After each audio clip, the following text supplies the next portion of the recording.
Live. Okay. And we are live.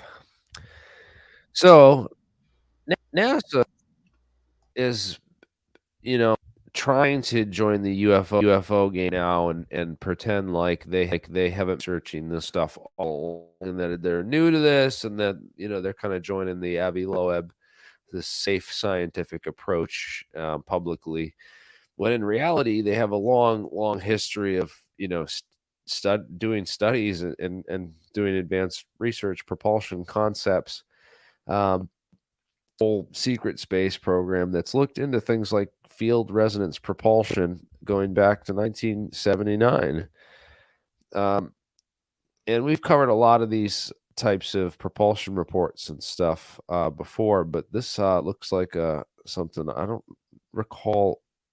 Seen this, but it links right in here that it says right in the NASA report, UFO research, that it basically openly admits that they're trying to do reverse engineering in scientific UFO research at NASA, and they have been since the 1970s, at least. So it's key that it has the term UFO in it, and even more of the reason they wanted to get rid of the term UFO and rename it UAP. So now it's a phenomenon and not an actual object, a physical object that's creating these effects.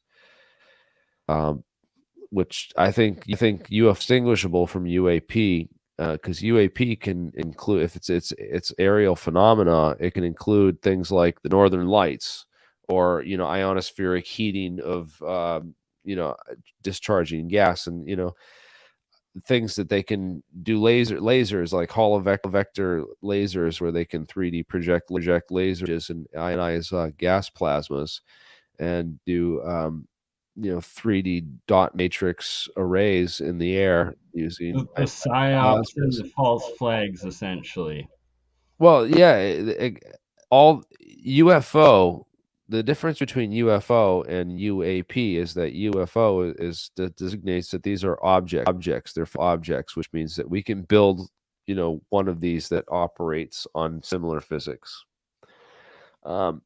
Whereas an aerial phenomenon could be, laser induced. It could be drones. It could be anything. It doesn't necessarily, Like it could also be like an energy sort of thing, not energy. necessarily physical matter. Not necessarily physical, not necessarily caused by anything present there. Um, you know, that it's a effect, or a field effect, or lasers, or scalar weapons, or whoever knows. But anyways, yeah, smash that like button. Help out the alien scientist family. Um, I got some work going on, and I've been pretty busy with it.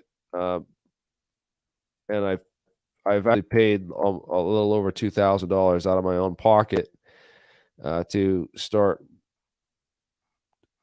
reinstating a lot of the content. And I have to take time off. I took a little bit of time off of work last two weeks to do a little bit of much needed help, because I needed some help in my apartment. It was lacking and needed some help. So I redid the floor and bathroom, and a couple other things. But I've been working on this alien scientist website, and putting the website and uploading a lot of the stuff, and reinstating it. And I've already spent like $2,000 on it. So if anyone wants to help out with the website, I can't donate to a lot more time to it until I go back to work and stuff. So I'm like, And the shadow banning in the YouTube really does not help out. Like you should be earning a steady income off of just the views and the size of your channel, but they screw well, you over. You're probably not even getting anything off of it, really. yeah, I know I need to. One of the things I want to do is monetize the channel. I want to do members. I'm going to do memberships on the YouTube channel, and have people that want to pay for memberships, because I think that that helps out with my algorithm too, and I need. Big time. Exactly, right? It's like the algos, if you're making YouTube money, then they help you out and promote you so much more, and it should at least get you off of that shadow banning. I need to get on that, so that's what my goal is, and, I meant to do that, like, but I've been working on the website and all the other stuff that I just, I wanna get that set up, and I wanna talk to some other channels that are more experienced with this, so I'm trying to get in touch with, like Andreas Zertis and, like Adam Krigler and some of those guys 'cause, they're, like, more experienced with all this and, can help me For in sure. the right direction. And 'Cause uh, 'cause you can super customizable, like, what you can do with the memberships. There's different order like, I could charge, like, big money for a super insider membership, because we could have different tiers of classification levels and stuff and be like, well, you got Q clearance. It's like $200 a month, like, but you got access to the fucking deepest, level, everything, like, the science crew, we'll have like these. I think it would be cool if people, yeah. So if people are saying they'll become members and they'll help support the channel through that. Then I'm gonna put the time into setting that up and getting it loaded. Because I think that will help the channel out. We're also going to be doing these outreaches to a lot of these other and bigger channels to try and get some of the better content out there and start some of these discussions in the mainstream, as well as the drive to use these new technologies and some of these new ideas to build and experiment with warp drives and the like. Speaking of some warp drive stuff,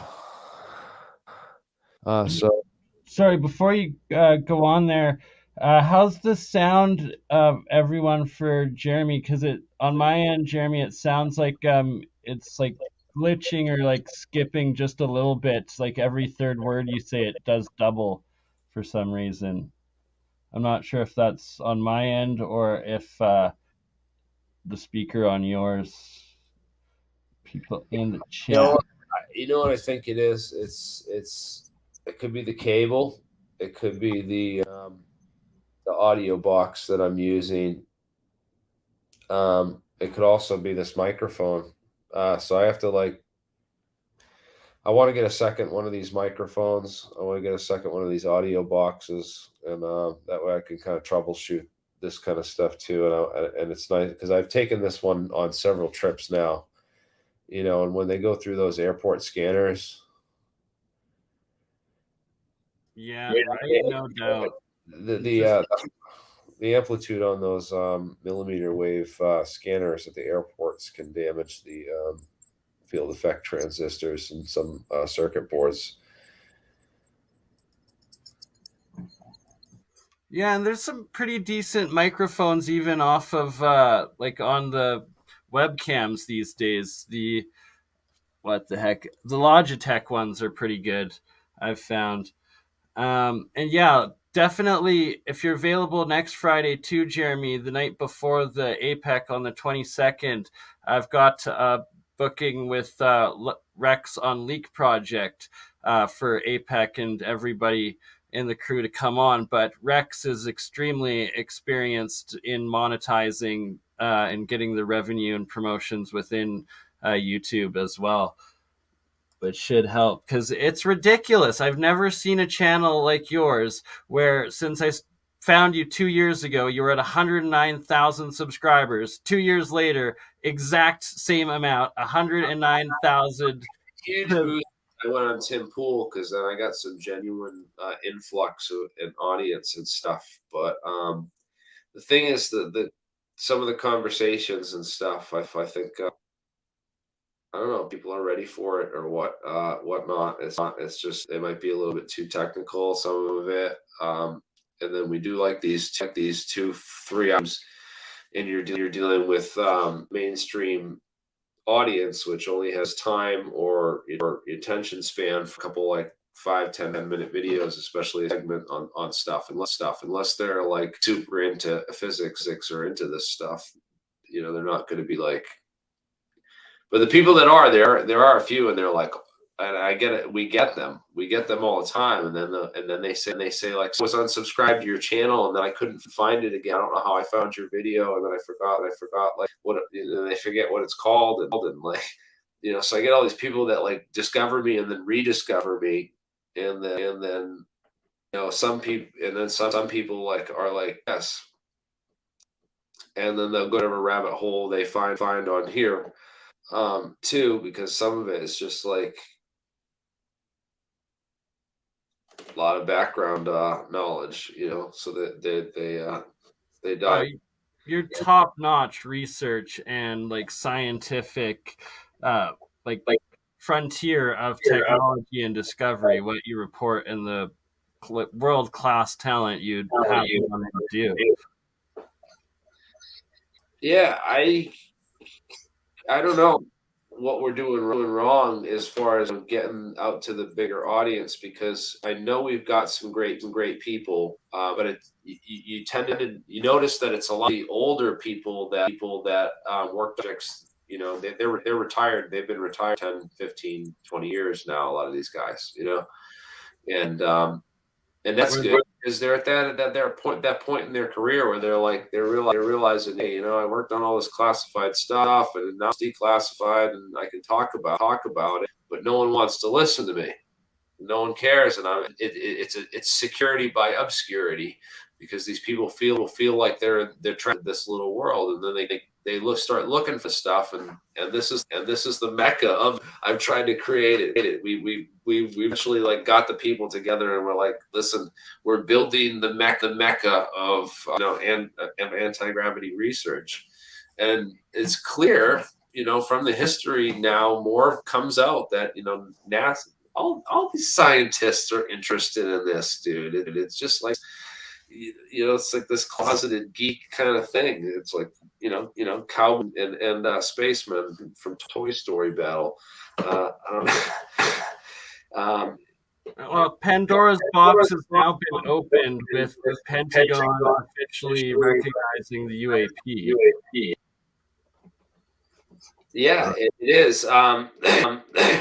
This box is open a little bit, but they're trying to close the lid back on it, and they've tried to like defame and speak nonsense of the little bit of terahertz waves that did escape from the cosmic microwave background radiation that forms the space-time continuum at its core. So they realized that this convergence point, this gap in the electromagnetic spectrum, where it's the kind of trigger. It's that convergence point on where the frequency and that resonance of the photon actually matched to the resonance of the electron structure. We talked about that with this mystery of the fine structure constant and what it means, and we broke that all down with the physics of that. So now, oh God. Yeah. Do you want to just double check that your audio cancellation is on our getting really bad? How about the MacBook now? So this is the MacBook audio. So that was the Logitech mic that I was just using that I switched to. Oh yeah, you fixed it now. It sounds way better. So this is a Mac problem then. It's a Mac problem. Mac does not like to work with external devices like Logitech or my PreSonus audio box, 96. So this is the only way, is to go through my MacBook, because it just can't handle it for some reason. Yeah, very strange. Yeah, well, maybe like you said, you're traveling so much with your Logitech microphone, maybe a wire got a little disconnected or shorting or something like that. But it sounds exponentially better now. Before I let you move on with the rest of your presentation you want to show, I just got to state, like, you're so shadow banned, it's insane. Like on my Facebook videos, I had about 75 of them up where I had a link to alienscientist.com, your website, and Facebook removed all of the videos saying that I was in violation of community policy just for having your website link in it. And then as far as YouTube Yeah. goes, Well, it took a while to get that out because what happens is they open the comment section, and I have this comment section thing, and they somehow injected or put something through the comment section, and then the security certificate and all this other stuff. So it comes up as this. I had to take out down. I have to take down all the it's specific content. So all like I can't. There's like two big things that you're not allowed to talk about now. They're really trying to put a hush on, and it's the 911 conspiracy stuff, which you can't talk about that. It's definitely you just believe the official story and don't even don't pay attention to physics or anything like that at all, or your own eyes. Just believe the narrative. I'll listen to like friends of my family that are engineers and architects and stuff like that. But anyways, and then the disinformation that's been put out there on that I've talked about, because the problem is the energetic capabilities and the energy as the biggest problem. And that gets me to this the other thing is if there's free energy, then why did they got $20 billion that just went up for offshore wind power in here in the Massachusetts, Rhode Island Bay area. They're trying to expand the wind power. They want to get off oil and coal. They want to get on alternative energies, and there's a lot of push towards that in this state and around here. And so there's a wind conference that's happening right here in Rhode Island this week. I'm trying to get in there as to film. Of course, my dad's an expert in wind energy, and he's going to be there, and he's got a press pass through his company. And I'm going to try and go there with a camera to film him interviewing and talking to some people on wind energy. And Nice. so this is real big money and real energy that these frauds and hacks and spooks and nonsense peddlers out there only wish they could get a piece of. So this is real stuff that I'm going to be doing, and they're going to be fiddling with magnetic motors and wasting pissing through hundreds of thousands of dollars. And while I tell them their physics is wrong, they're going to be calling me a CIA agent and all this ridiculous nonsense. And then I get my channel shadow banned. Well, they get millions of views for their freaking crap invention device that people go actually watch and believe and go out and build, thinking they're going to get free power. Right. So, But like wind energy, I've heard that it's extremely inefficient, both in the materials needed, but also for keeping the machines running when there is no wind or something like that. That they have to put energy back into the systems or the machines or something like that, just to keep them basically like at a basic running level or something like that. Is that true? so one of the companies I know about through my dad's explorations is this company called Wind Test North America, and they do is they put up a bunch of antennas in spots around the U.S. that look like good wind areas, and they'll put up an antenna and they'll collect data on that area. Put up a tower, collect some data, and then they know. So they build these things in places that have the right wind. They don't put them on Mount Washington where wind speeds get up to 200 miles an hour, the highest wind speeds ever recorded on planet Earth, and they don't put them on places where there's no wind at all. You know, but if they do have places where they say there's like a month, it would be ideal if you Steady actually wind. had a place where say there's 1 month every year you get no wind, you get very little wind, and there's no wind, because that's perfect for a wind farm, because then you can do all your maintenance during that month, because you can shut your turbine. You have to shut the turbines off to do the maintenance. You know what I mean? And if you got a month to do it, like that, I don't know. So that actually works advantageously in the wind industry. If people, so people, there's a lot That more. makes sense. there's a lot more to it than with the physics of it, and people like go over. Yeah, you have to do maintenance on these things. Yeah, they have tower teams. One of my friends' little brothers, he just got hired as a he he climbs the towers now and works on the wind turbines and Nice. does maintenance on them. And they're training all kinds of new people to do this. This is like a huge industry in this state and in this area and worldwide. So like if you want to get in, there's 80 what is it, $20 billion or something. I forget how much money's out there that they just put into this that's going into building these projects. So there's tons of new companies and new training companies and all kinds of stuff and opportunities popping up. Um, Yeah, there's a huge wind farm actually in southern Alberta, pretty close to the city that I live here in Western Canada. There's probably like 500 of them at least that are up so far. yeah, It's pretty interesting stuff. But then it's like, what about if you're saying Rhode Island right off the ocean? What, in my mind, the ocean current ones, the ocean wave generators, wouldn't that be like more consistent energy of like the tide going in and out? And is that something that you'd see equally or more? again, there's ecological disturbance factors. There's Right. same as the windmills. They kill birds. They produce low frequency noise, like the whoa whoa whoa whoa whoa of the propellers going that affect certain things. So there's they're also unsightly, so they bring down the property value. They put a bunch of them in behind the dump over in Cranston in this in the high level neighborhoods over there, like lost property value, including one of my friends, actually a viewer of my channel that contacted me through my channel, watching my videos. So he's like, "Hey, I'm local, man. We should hook up sometime." And I went and had a beer with him.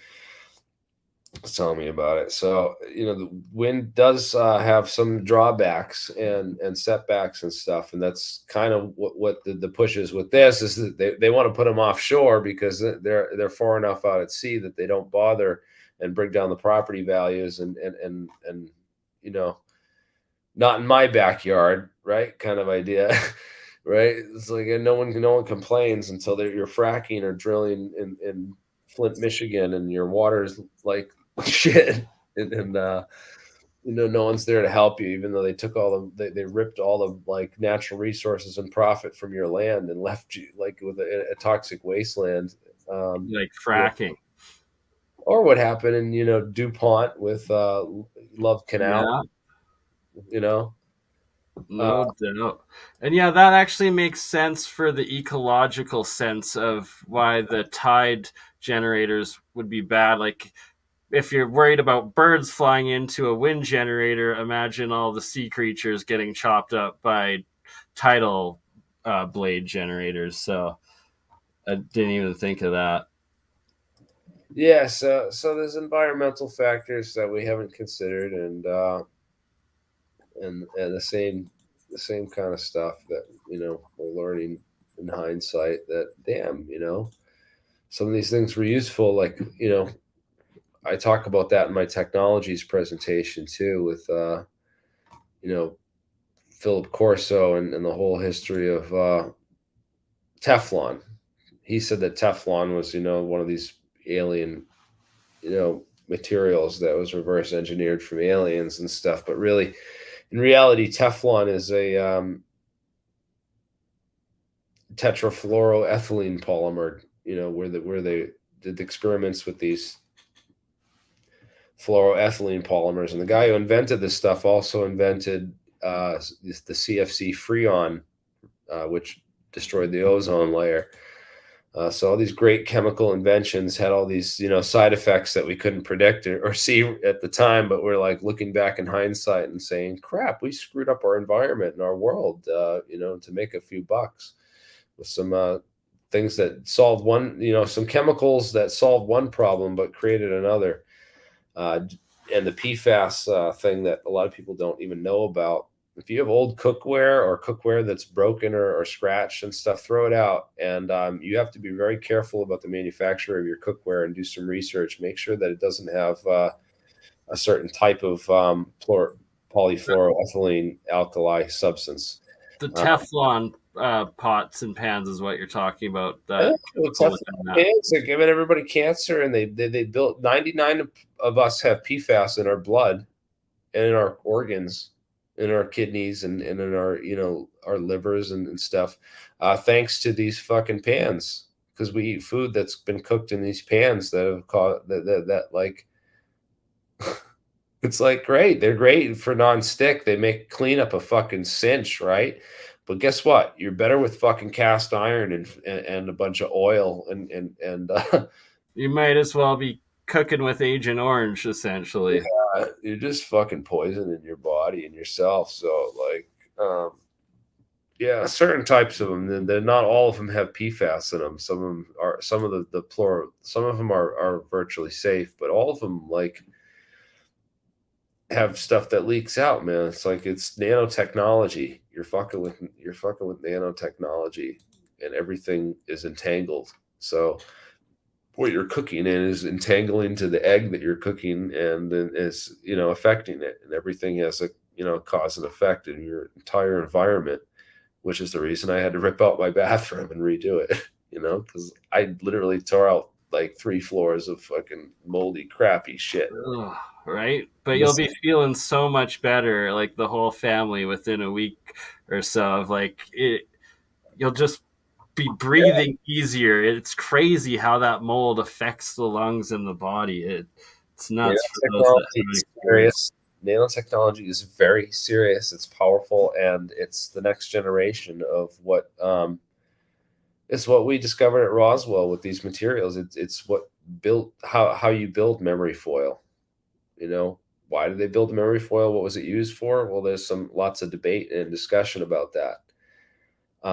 One interesting idea that I heard, right, is that it's a membrane that's actually it can be used as a solar sail in deep space, right?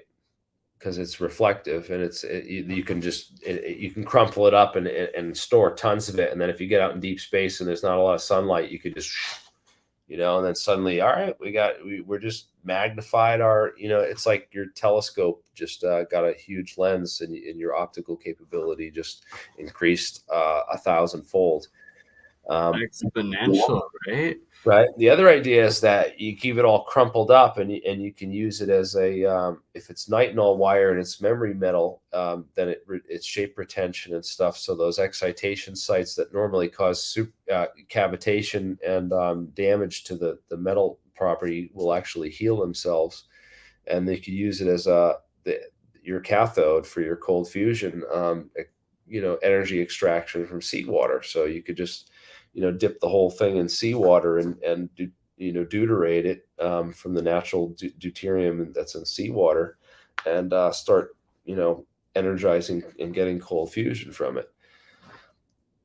Although there is a lot of other evidence that suggests that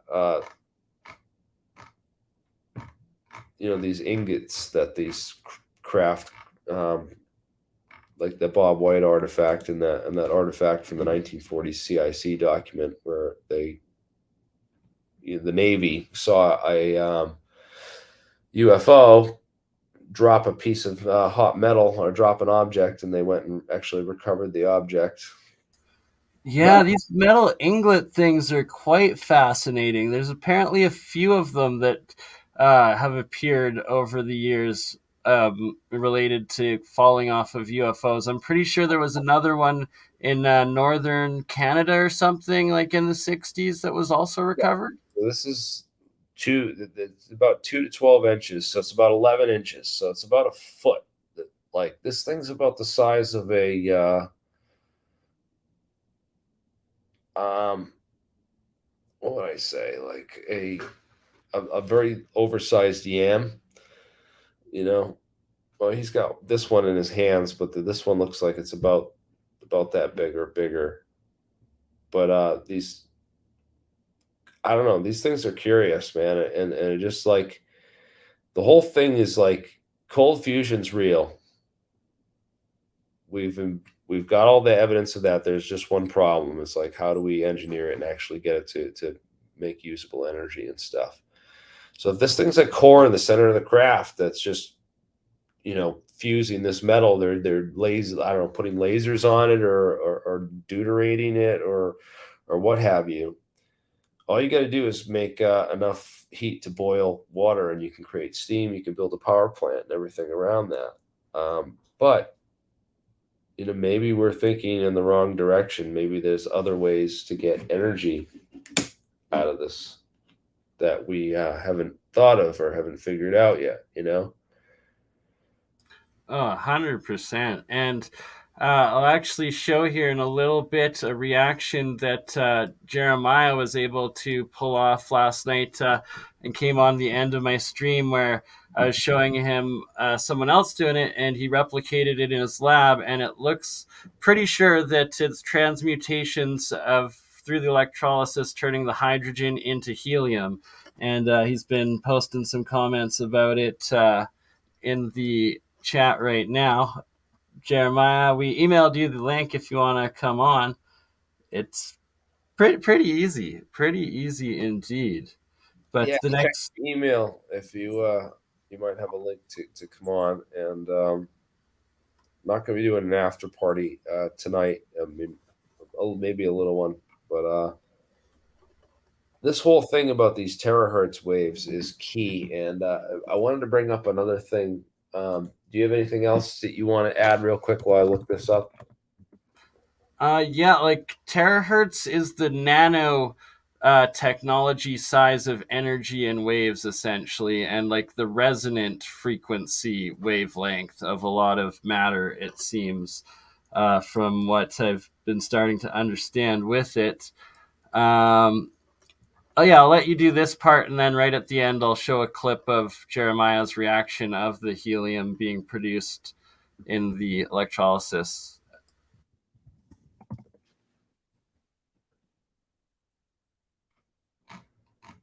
So here's some weird things I just noticed. I'm just trying to search to find this post and some keywords. And that terahertz is in that list of, and Twitter's got the censorship thing going on. Elon just bought it, so it just makes me even more suspicious because he's got SpaceX and they're still promoting rockets and not really. Right? Gotta know, dude. They have to know by now. They have to know, and it's got to be so top secret that it's like above top secret. You know what I mean? Because look at this. Elon just bought this. I just try to search for terahertz, right? And Tic Tac, and there's like literally like I don't know. It's just you can't find certain results. It's like this. He literally had this whole post about terahertz waves and Tic Tacs, and now I can't find it. All right, so Really? Hey? so this is a cool one.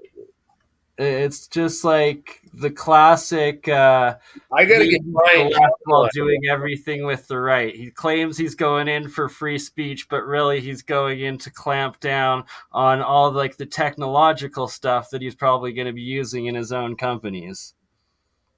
So Brian Kelly, he's a good dude. He shares a lot of my stuff and talks about all this, because I share this stuff in little pieces, hoping people will pick up on this stuff and someone will put these pieces together.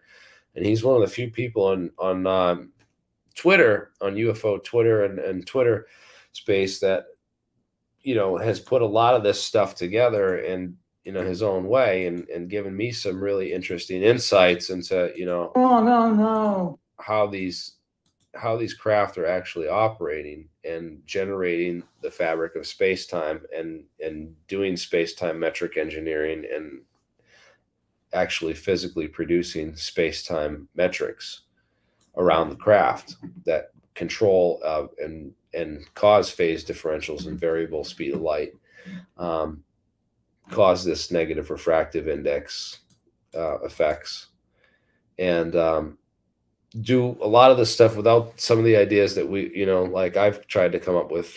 We've explored we try to explore every conceivable idea, and like Thomas Edison said, he's like, I have not failed. I've just discovered 10,000 ways that will not work. Right? Exactly. It's all about. Failed yet. I've just discovered 10,000 ways that will not work.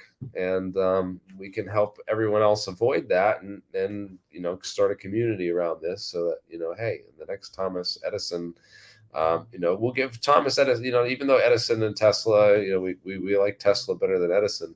We have to give, Edison a little bit of credit, 100%. And I actually myself am going to be diving back into a lot of Edison's work, because he was in the DC energy and direct current.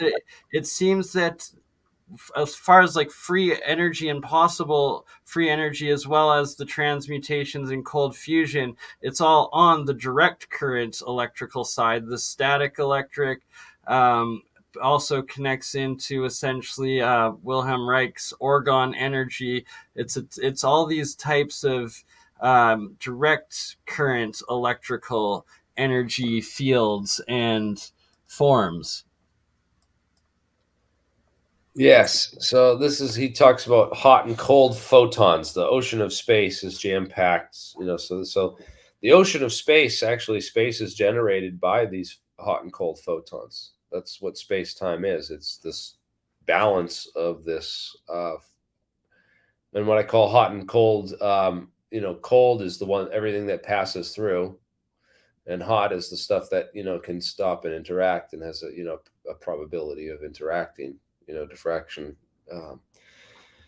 probability and stuff. So yes, these hot and cold photons are actually the space-time continuum itself, and there seems to be this gap in the spectrum around this terahertz range, which corresponds to the 0 point energy of the electron orbiting around an atom, which is this.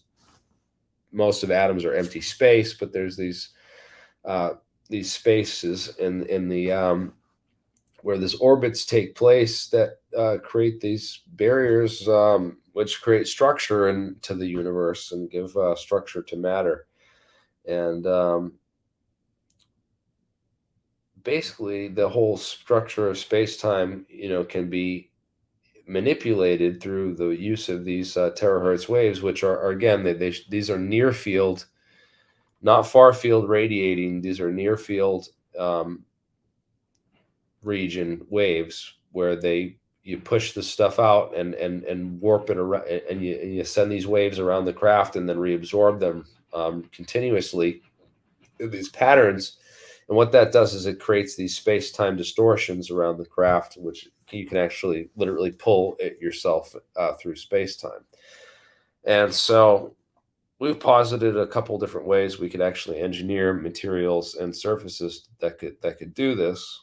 And I think one of our engineers, someone is going to, in the team, is going to figure out how we can actually build this and do it. Yeah. It's the donuts. It's the torus. Well, one way is through a torus.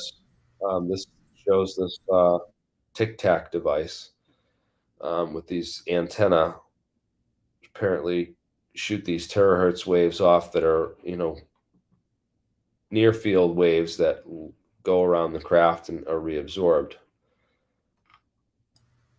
That's super fascinating. Yeah. What sort of material do you think would... Okay, offsets the mass. How? I told you that. And it's free. And why would you use it? And its temperatures. And those are the temperature ranges. You want to listen to? He's only got 139 views. He's not going to copyright strike me for using it, bro. In fact, Brian, if you're out there,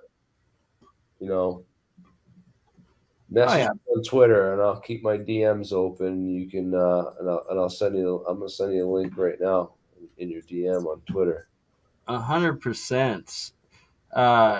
Brian Kelly is a phenomenal member of this community, and I've talked to him a few times through your live chats and on It was Apex. an honor to meet him. He actually came down, and like I feel bad because I was so busy, and like I wanted to sit down and really have a good talk with him, man. We get to talk for a little bit, man. But it's like I don't know. I think it's almost better that we in person. It wasn't the same because we talk so much through like we just throw a paper at each other and we understand. You know, it's like all right, here's a paper, here's this, here's that, and it's like oh yeah, yes, now this, now this. How about this? Oh yeah, how about this? You know, so it's like we're communicating books of information through the internet versus when we met in person. It was like, oh, we're so limited now, you know, and how we can communicate with one another. That's hilarious. It was, man. So yeah, it was great. Let me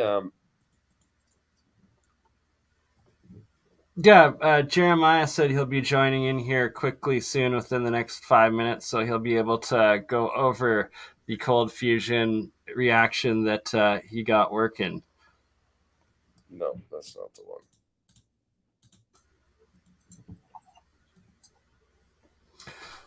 So while we wait for Jeremiah, Yeah, listen, I want to play this part right here. So he goes over some of these things I posted. So this is an interesting thing.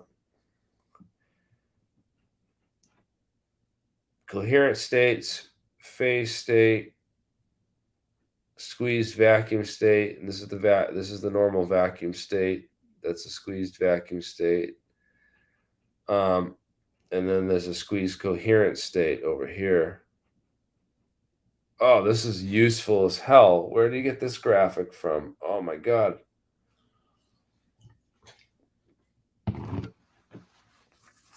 This is great. People have speculated. Optica Publishing Group. All right, we're going to find that.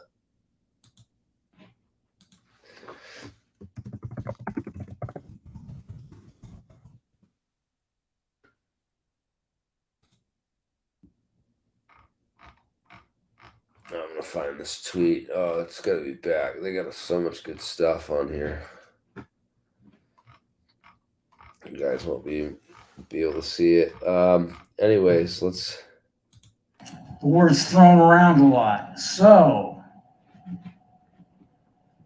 I couldn't let that go. It was time for me to have a coherent answer all in one place. So I took a stab at it. Now, this next tweet here is about the different states of light. It's kind of here for decoration because different theories have been proposed around it. That's good. All right, August 12th.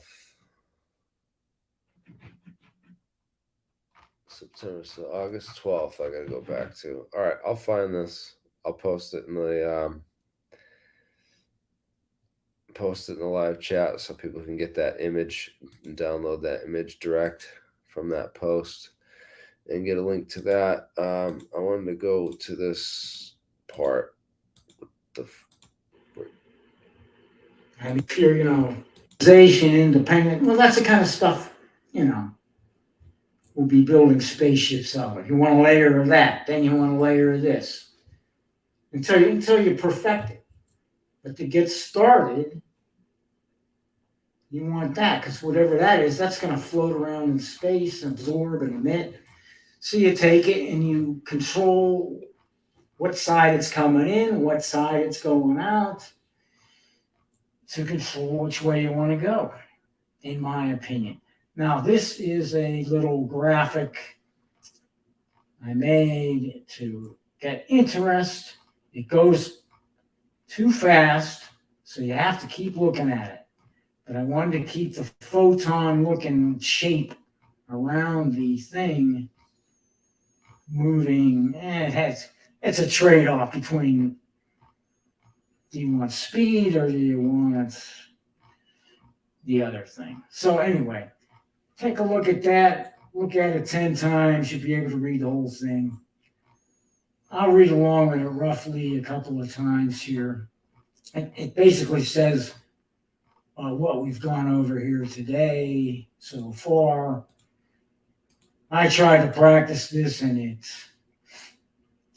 sounds goofy to me, but it if you watch it a couple of times, you get it. So let's wait for it to come around. And now I'll start reading. I'll just start reading randomly. Gravity resistance. Okay, offsets the mass. How? I told you that. And it's free. And why would you use it? And its temperatures. And those are the temperature ranges. And that's what it's in space. And we work like a submarine, and we recirculate in, through, out, and around. Gravity resistant mass equivalents, nanopumps, waveguides, consistently, coherently, efficiently, etc., and so forth. So if you read that over and over again, you will look at it a couple of times, and you'll see what you just heard. And you make a bubble around it.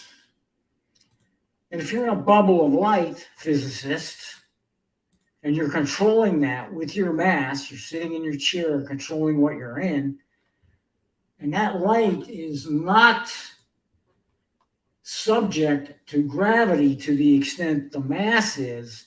If you have, here's my question for you, if you have enough light around it and moving through it at these high speeds in this perfect or near, optimal energy density of these skins and reactors, pretty soon, I think the gravity or the lack of, the gravity and inertia around the mass will be mitigated due to this momentum, due to this mass equivalent thrust, and all that stuff. But I haven't seen where physicists have looked into this. Now, to me, it looks like a fluidics type problem. And I'm starting to look more and more into that a little bit to see what's relevant to this. Anyway, the next tweet is, this is another paper. These are all scientific papers. And here's one about absorption and phase modulation in graphene. Which graphene and graphene, good place to start. We already have this stuff. You can dope it, you can decorate it, they call it. You can adjust it and tweak it and do all kinds of things with it. And it's pretty light in the first place. It's very strong. Been over that before. It's going to, moves heat and moves photonics. It moves electronics, magnetics, all that stuff you want to start with. And you build from there. And this tweet's about something in the 2.3 terahertz or something roughly. So what's that going to be? That's not as hot as near Mercury. I don't know what temperature that is, but somewhere in space, these lines here represent the photons of space coming through there, in and back out. Just pretend this is the surface of a ship. That's a little pump right there. Comes in, pulls that space, and every one of these is working at the same time. Now it's kind of like the idea behind a laser and population inversion, that you pump the states to just a little bit higher energy, above the ground state, so that they always want to drop to the lower energy state, right? So that you get coherent waves, as all the atoms are in the same, they're all pumped to that same state with just a little bit more energy than that, but not enough energy to get to that next state, just enough energy to keep them in that one first excited state, Oh yeah, and it's about the phase cancellation of it. This is interesting. So if you have it just a little bit higher than that frequency, you're basically forcing the space time to collapse around that point. You're pumping you're pumping the space-time vacuum. You're just pumping the space-time metric physically. Think about that. This is good stuff. Someone's pushing it out that way, it depends. You may want to pump it through the skin, push it out the other side of the thing. I don't know if this guy's making a left or right, whatever. Let's hope he has a turn signal on. But that's what it's good for. I'm in sure my you can opinion, vector it at with least. how This you is the pumped it last around the skin in tweet here, different parts. winding up of that thread to alien scientists. And this is a funny tweet. Links to funnier stuff, which I don't want to play here because I'm not sure I have the music copyright. But you want to look, you don't want to violate anything because you'll get ads on your video or possibly strikes. You don't want that. But I strongly suggest you click on that hilarious tweet. And I think we're about done. Let's see what we've got to mention here. Oh, this is a previous video. Kind of relates to what we're talking about on these skins of these things. We just looked at a tweet that looks kind of like this. This is me going into more detail on that, on what exactly. This is a photon coming in, going through, blowing out. And this is 20 minutes here. Double the speed. In 10 minutes, you might have more clarity on that. This is that summary level thing. You got to keep looking at it until you get it. You can't read it quickly enough the first time through, a couple of times. I don't know. Test yourself. This means I'm winding down here. I think so. I don't know what the time is, but good stuff, man. This is good. Thank you, Brian. Top notch. This is laying the groundwork right here. Everything you're sharing on this channel, everyone in this community, the work we're doing is literally the groundwork and the foundation for humanity to advance to the next step up in being a spacefaring civilization. Well, this is what happens is like I get all these pieces and I'm like, all right, I got a bunch of these pieces. I'm put them all together. I don't know how they fit, and I'm struggling right now. And there's a couple of them I know that maybe aren't bad ones, and I just need to ignore them. And maybe I'm not seeing the bigger picture. And then I get someone like this who's like, oh, this is how the pieces fit together in my head. Maybe I'm right. Let me throw this out there.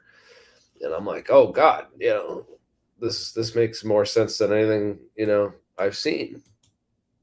I've come up with all these different ideas, that, we were vibrating the disc like a cymbal and that it's causing, the physics to create these coherent states through, sonic phonon vibrations, which are coupling, through photon coupling to, create these vibrational states, which you can then warp space-time around it by, the wave nature of where the position of the molecules in your craft are at any given time, and that doesn't make nearly as much sense as this idea of that you're actually using that near field. Yeah, and this is exactly what Jack Sarfati is talking about in this math, but I couldn't really picture it or visualize it physically until now of exactly how we need to build this and how it needs to function on a skin surface.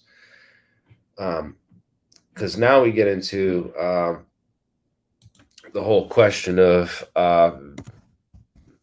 do we use vapor deposition? Do we use,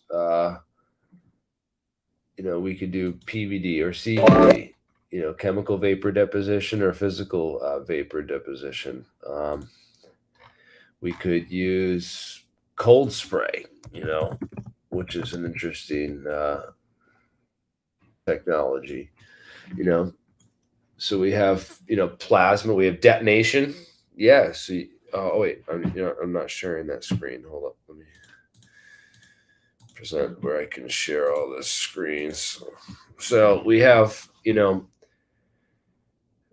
a temperature on the vertical scale, we have velocity on the horizontal scale, right? So if you have cold spray, which is really cold temperature, general, velocity. You have detonation, which is high temperature, high velocity, right? That's like explosion molding, um, things like that. Plasma, yeah, high temperature, relatively low velocity. You got warm spray, and then HVOF, which I need to brush up on. What does HVOF stand for? Thermal HVOF thermal spray is a I want to see what HV stands for. Asking if it's Fahrenheit or Celsius. Oh, it's Kelvin right there. It's K. So it's neither F or C. It's Kelvin, that temperature, correct? Yeah. K is Kelvin. It's C minus 273 or whatever, absolute zero. So that absolute zero, instead of being at the zero where water freezes, it's at absolute zero, which is negative. It's 273 degrees below. 273 Kelvin. Sorry, not degrees, because it's Kelvin. They're actually thermal units. As cold and depleted of energy as anything can possibly get, essentially. Yeah, and nothing can actually get that cold. Not even the base level of that chandelier in the quantum computers gets that cold. They get to a couple millikelvin, but they don't actually. No one's ever actually like really made absolute zero. But if you could like get something to make like something that would freeze to absolute zero, you could totally extract 0 point energy from that, because you're literally, like you're getting to that point where its vibrational state and its energy state is dropping beneath that Heisenberg uncertainty principle threshold. If you get beneath that, it instantly pulls energy out of the vacuum to compensate for that. It would. No doubt. And thus why nothing could ever sustainably stay at absolute zero. Absolute zero, because as soon as you cool it to absolute zero, it instantly moves, because you therefore know its exact position and momentum, right? It's what's the Heisenberg uncertainty principle? It's delta P times delta X, right? Heisenberg uncertainty relation. Here we go. Yeah. So sigma P, sigma X, same thing. Delta, sigma. Sigma X, sigma P is got to be greater than or equal to H bar over 2. So what happens when you freeze something to absolute zero and you know its position and its momentum, because it's no longer vibrating thermally in space. So now it's frozen in space in one single point. So you know its position and momentum to within a degree of H bar over 2. So instantly one of those parameters must change in order to satisfy this quantum uncertainty principle. So you'd basically just pull energy out of the vacuum continuously if you could freeze stuff to absolute zero.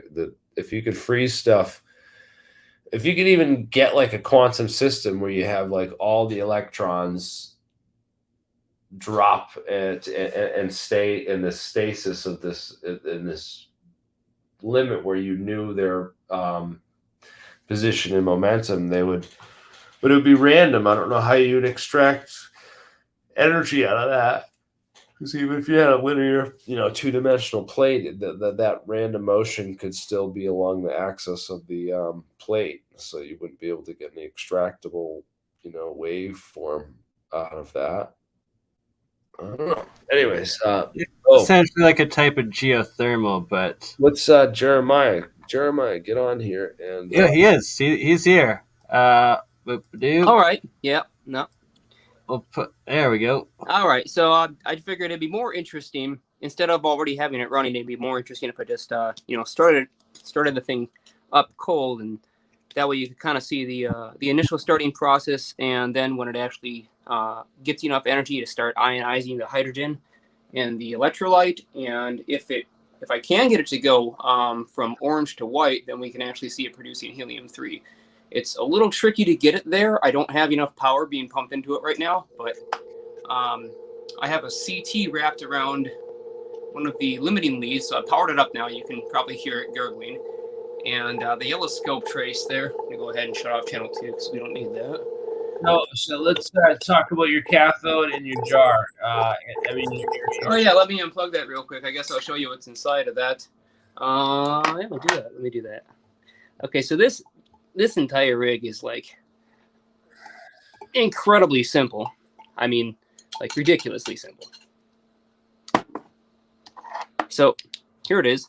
You can already see I've got a lot of discoloration on the stainless steel plate, a lot of depositing of other elements on there. I've already burned a hole through it, and it's going to be hard to get it to focus, but I will try.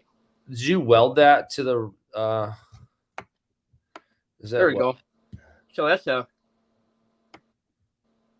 that's a tungsten electrode in the middle there, and it's been pretty heavily eroded already. I am slowly using it up, but it lasts a pretty long time. Yeah, this stainless plate I cut out of a tube, and I just brazed it on the back. That rod there is a 3mm stainless rod that came out of, what was that, a DVD-ROM drive. That's what allows the read head, laser head, to move back and forth. So as you can see, it's just those two parts. It's the tungsten electrode and the stainless steel plate with the stainless steel rod brazed to it. Huh. And so initially... Well, what do you go think? ahead. Well, because you see the erosion that's happening on your that other electrode where the discharge is happening.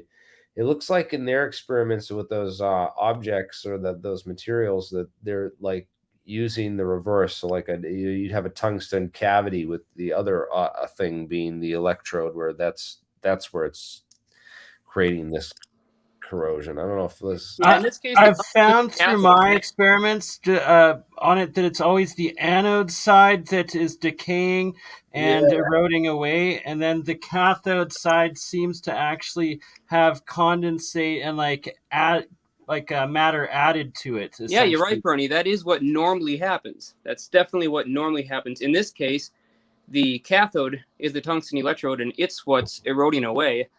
The only reason I burned up part of my anode, which is that stainless plate, is because I got the cathode way too close to it. If I flip these two leads, if I turn the tungsten rod into the anode, I won't get any kind of reaction. It'll just sit there and bubble like you'd expect, but it won't glow. It won't ignite, and it certainly never gets hot enough. But if that's negatively charged, it requires that negative charge to bombard the hydroxides in there in order to get a ionization of the hydrogen atoms and break them apart out of the water.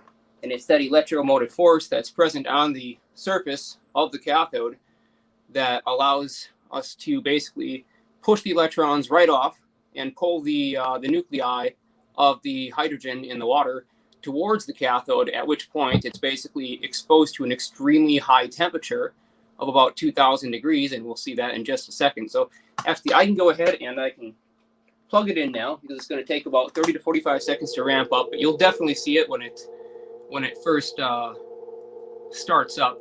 So I'm not going to change the power or anything right now until we actually reach the fusion state. And anyways, right now it's just bubbling.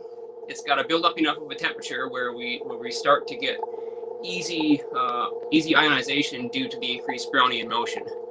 It really does assist in the process, and also the conductivity of the fluid goes up, so it starts to draw a little more current. I think it peaks right around 2 amps, and it's probably pushing around 90 to 100 volts right now.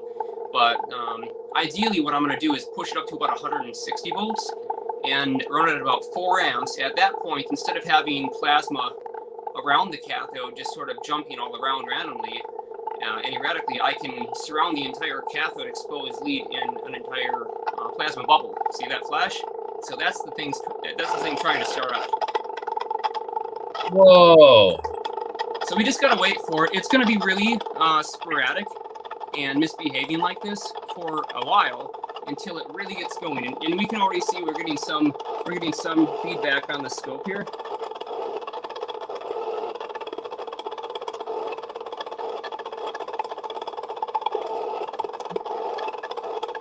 So yeah, we're just gonna let that thing run like that for maybe about 2 or 3 minutes, and then as soon as it reaches boiling temperature, which is gonna reach pretty quick, yeah, you see it just kicked on. So there we go. Now we have a nice steady output ripple waveform. Those are extremely fast transients. We're at the 100 nanoseconds per division scale, and those are about 10 nanosecond rise time peaks. And if we let this ramp up a little bit longer until it hits the boiling point, then I can turn on the high power and hopefully we can get the helium-3 fusion, and you'll see the color change if I successfully achieve that.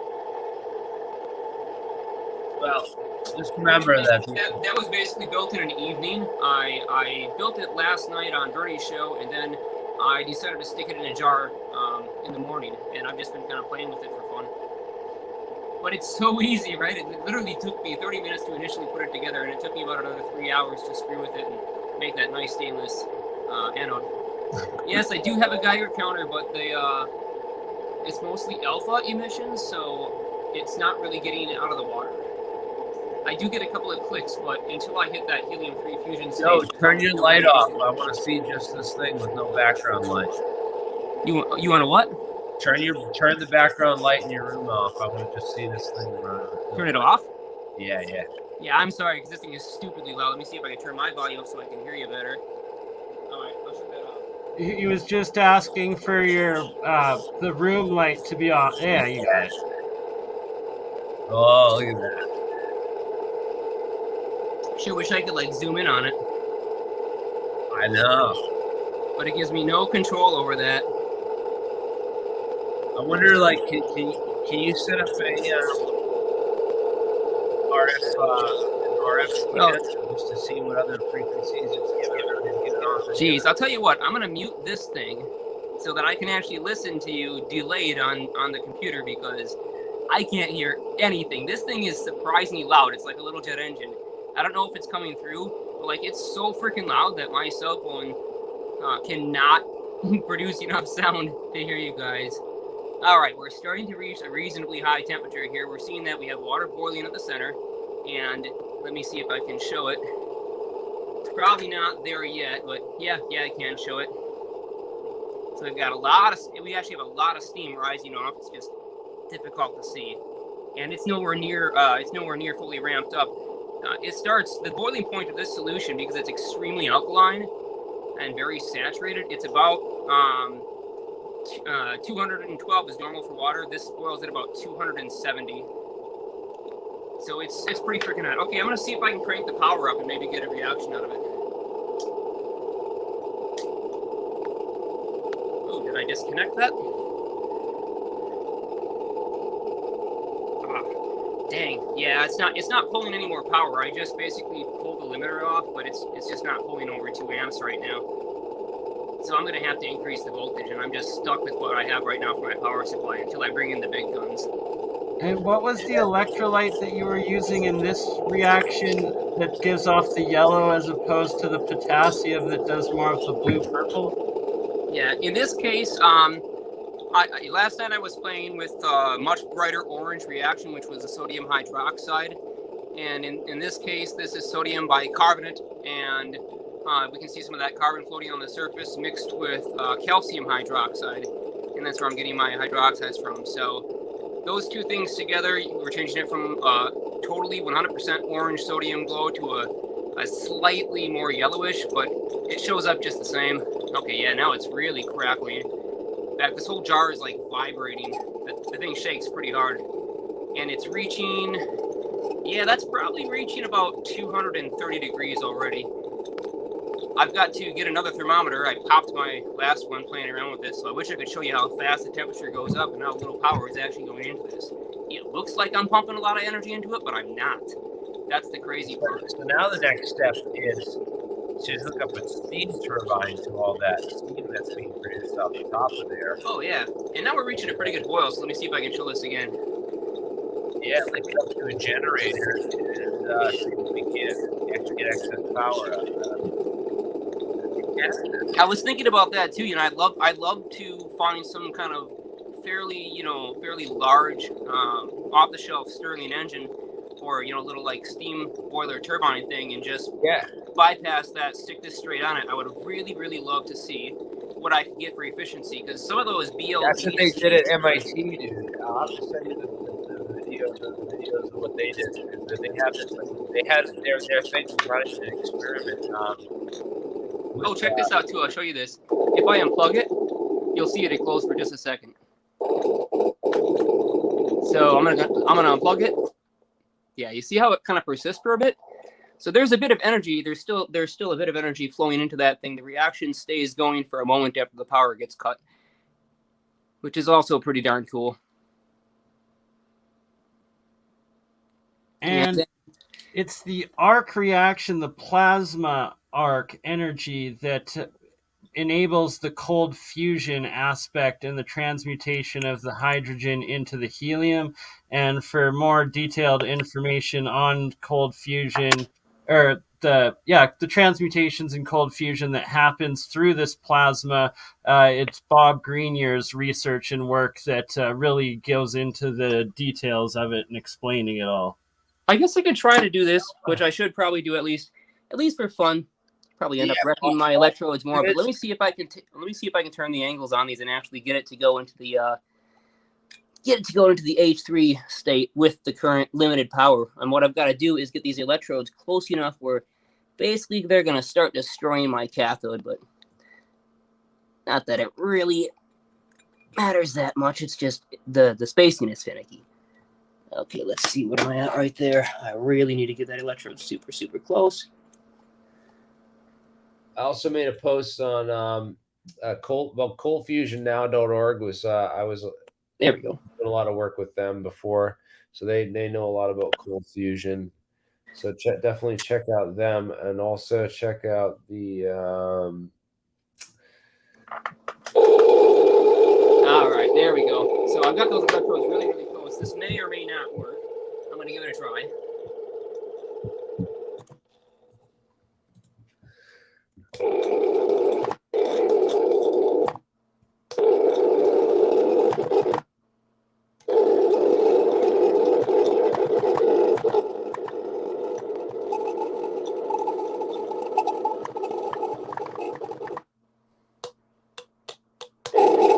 Okay, I've got to bypass that current limiting inductor in order to get that past the limit stage. You just go ahead and hook that up. This is going to screw things up. Now I'm going to definitely burn a hole in the anode. Okay.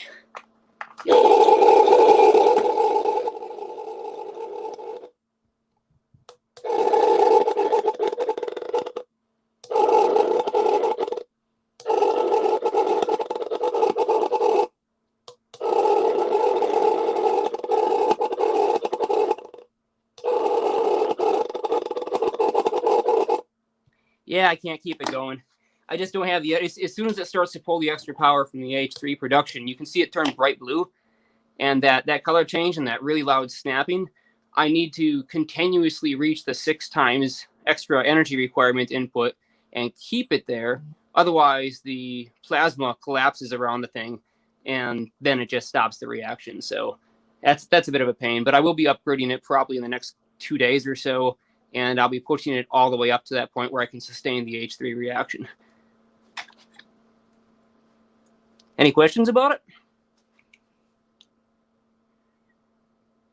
There's been a few in the chat asking of the specific energy you have going in and frequencies.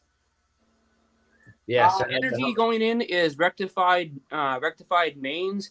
It's current limited through 3 parallel 45 microfarad capacitors. So, and it's also smooth with a 200 microfarad 470 volt DC capacitor. So basically, what reaches this thing, parallel. What's that? These are the capacitors in series or parallel? These capacitors here, I'll show you. this is a really crude big power supply, but see those AC capacitors? So those are all in parallel. Alligator clips everywhere. Yep. That little filter cap that's carrying line voltage DC rectified is precariously positioned and, wants to short out, but it hasn't. And then the output of that, it goes through this bifilar filter inductor, and that's just sort of to smooth it out. Serves the same purpose here as it does inside of a welder. It allows a variable voltage to take place between the electrodes as bubbles form around it, while continuously providing the same current. And that's the little feedback CT that's going to provide that, is providing the yellow trace on the scope. So basically it's just DC being filtered through an inductor, and the capacitors on the input side of that inductor. It's in series. So simple power. It just needs a lot more voltage to reach the current necessary to hit H3 fusion temperatures.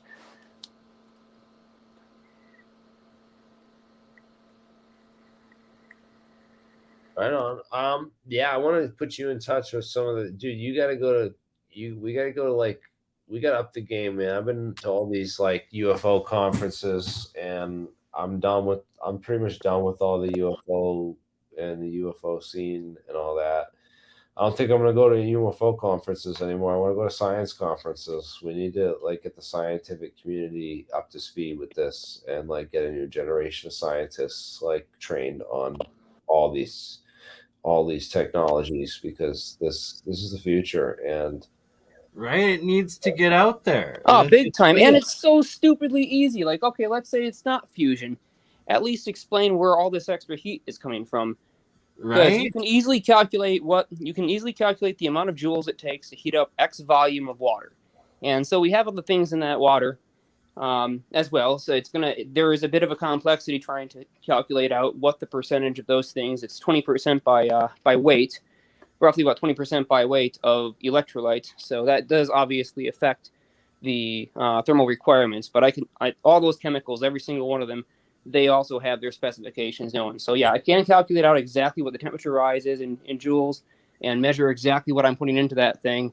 And so far, I only use a crude calculation. It's nowhere near proper, because I wonder if you find the source site of that and you focus, like you get 3 of those sonic, because I watched that transonic video with it, where the guy uses the you take the electrosound, the ultrasound transmitter out of the humidifier, and he runs a frequency thing through it to get sound. Yeah, if I put ultrasound on that thing, the output will go up dramatically. The only thing that limits the current is that bubbles form on the cathode. So if I just connect the transducer to the cathode, the bubbles can't stick to it, and it will continuously maintain a way higher current. Yeah, well, also well, that's what useful. You use that ultrasound to trap and move the bubbles, because you have to figure out, you have to use a first off, figure out what size those bubbles are that are forming on there, and the limit at which they fall off, and you got to resonate it at that frequency range, so it just shakes those bubbles right off. And if you could do that, you could you do it with. I was thinking you just use one transducer on that side of it, one of those ultrasound things. This one, it has a harmonic right around 1200 hertz, and I can calculate the scale up 2 octaves on that harmonic to figure out what the frequency would be ideal for to get the bubbles off. Yeah, bubbles are a problem, and they've been pointed out in a lot of cold fusion experiments that bubbles are a huge problem, because it's a lot of one of the biggest misconceptions about cold fusion is that it's fusion by electrolysis, and that people see the bubbles and they're like, oh, it's bubbling, it means it's working. No. It's the plasma arc that usually is the case of, or cause of, the transmutation, and or also cavitation, supercavitation within it. Well, if it's supercavitation, you get bubbles that are supercavitated. So are you doing? Is there supercavitation going on in your experiment, Jeremiah? Oh yeah, it's taking the entire jar. It's breaking it. It's totally dissolving the tungsten electrode. And that thing is pretty tough. It's also polishing it as it's going, and it's putting little pits. Actually, I can show you. I can show you the evidence of that. I have this other container. Let me go ahead and grab it. I remembered I pulled this because it was the first thing I tested in it. Well, last night when I was on Bernie's, I threw it in this container, and I'll show you the damage marks. And you should be able to hopefully identify the signature of surface erosion. There's no direct contact there. It looks very similar to what we've seen. You gotta turn your camera back on, Jeremiah. We Yeah, can't I see know. I was getting stuff. Sorry. All good. And there was also a question: do you have any cobalt glass with you, lens that we can try seeing the reaction through that if there's Yeah, I have a that. difference? Oh wow, yeah, holy shit, yeah. We got to get like a microscope on that. Yeah, I wish I could, get any closer to it, but it ate little holes in there, so there's definitely super cavitation going. That's stainless, dude. It's hard to damage like that. Yeah, that's the hole at the end that is happening on. No. So hopefully that answers the question about super cavitation. Absolutely, that's the fundamental process to cold fusion. Absolutely, at least for this style, for these liquid water-based cold fusions for hydrogen to helium, that's a fundamental part of the process. Yeah, and like I so badly need microscopes to start looking at lots of the anode sides and the cathode sides of the different reactions in all of my electrolysis experiments, because it's like there'll be like 10 to 15 different what looks like different elements or particles, because they're all different colors and shapes forming on them, as well as different shapes and holes and missing segments and added segments on both the anodes and cathodes after the reactions. Yeah, let me just scroll through the chat that I wasn't looking at all.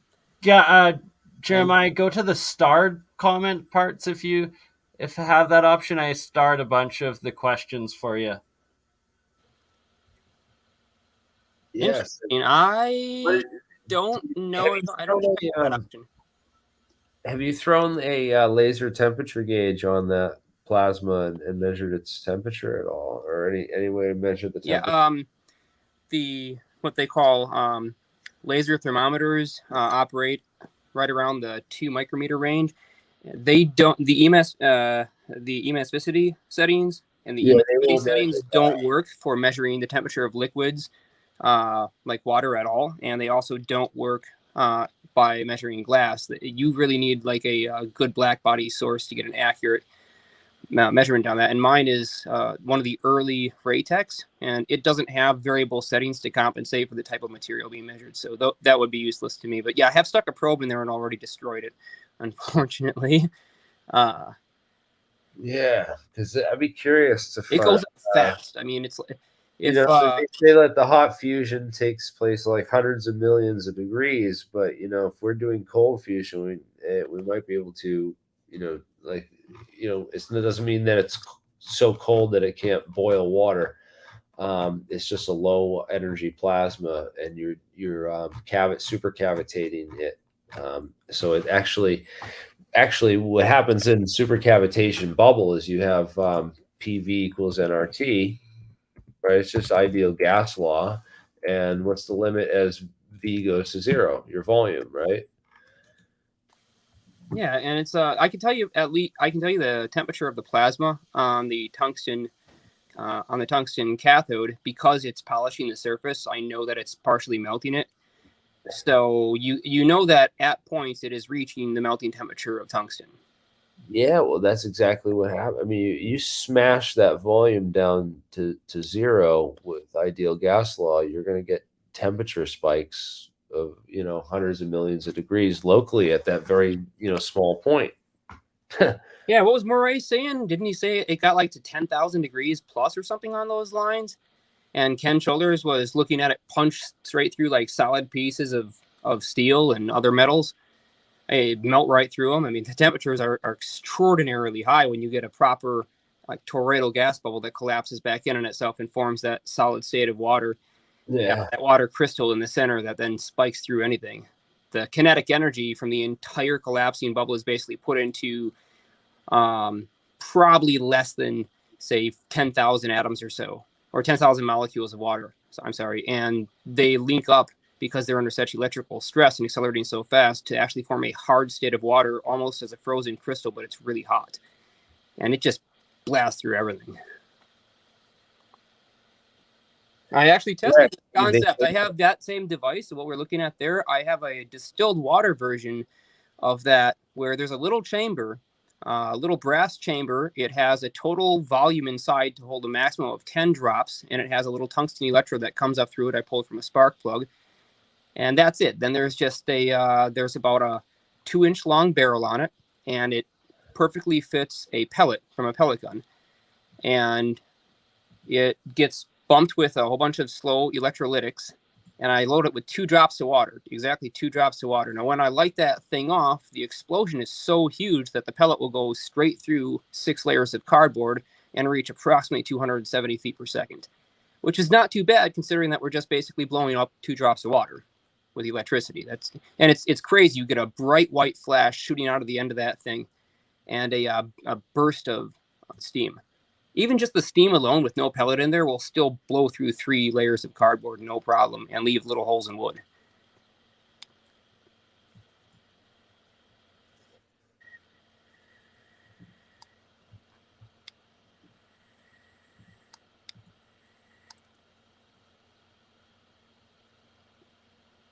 Now everybody's so quiet now.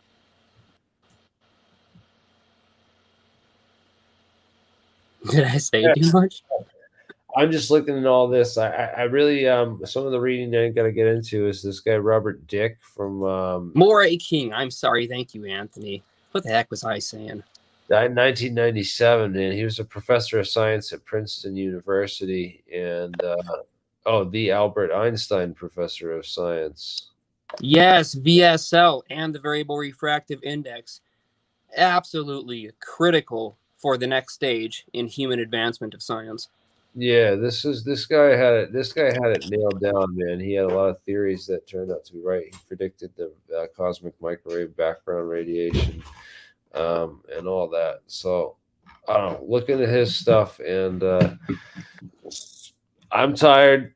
You're tired. I'm gonna end the broadcast here, guys. Thanks for watching. We got some cool stuff coming up. Hey, if you're gonna go, Bernie's still like hanging around somewhere. Why don't you just go ahead and post that link? I'll go on the after party just for a bit, and you can go if you want, but it can stay going. If people want to ask me any questions or see anything about it, we can do it there. Just stick around long enough to let people in, and that's about it. And if nobody shows up, then we'll just all leave in 10 minutes if nobody shows up within that time. Yeah, here you go. So people have questions about Jeremiah's experiment. People, some humorous trolls and hecklers in the chat. What's up? Yeah, I don't really care as long as it's not live broadcast, because then it doesn't matter what the trolls do or say. Exactly. Yeah, it doesn't matter. You can all come in here and show all the hardcore porn you want, and we'll be whatever you want to do. So join on, and we can all do that in the after party, and you can make fun of my hair and my lab coat and outfit there, and call me a clown, and all the other trolls and hecklers can come on and talk crap to my face, and call Jeremiah a fraud and say that his cold fusion experiment's a hack, and he doesn't know what he's doing. So he knows exactly what he's doing, and what an amazing, this is real science right here. This is actual discovery. It's amazing. Thank you. The haters, screw them, because Anthony, by the way, I did actually try my experiment with a massive magnet, both on the side and underneath. And instead of the bubbles just flowing up, they start to circulate around real fast, and you get a little vortex inside there. But it doesn't help at all with denying the fact that bubbles still collect on the cathode. All right, guys. Hey, got used to you with the cowboy hat on. I